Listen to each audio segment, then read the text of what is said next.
Hindi lahat ng nag-a-update tapat. Pero ang tapat, laging nag-a-update. Kasi hindi lahat ng nag-a-update tapat talaga. Kasi ngayon, madali nang magpanggap, madali nang mag-text, mag-send ng selfie, magpauwi na ako.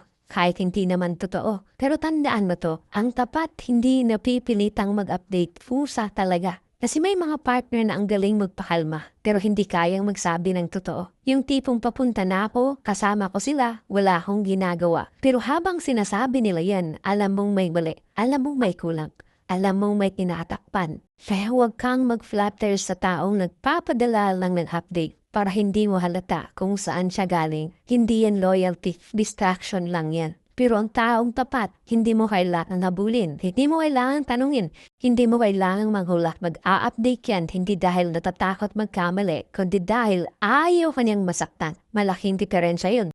Kaya hindi lahat ng nag-a-update, tapat. Pero ang tapat, kahit hindi mo tanungin, gagawin ang lahat para hindi ka magduda. Kaya kung kailangan mo pang mangulit, magtanong, maghabol, magbantay, baka hindi loyalty ang binibigay niya, kundi temporary peace. So humanap ka ng taong hindi takot maging transparent. Kasi ang taong may itinatago, may oras na hindi mo malalaman.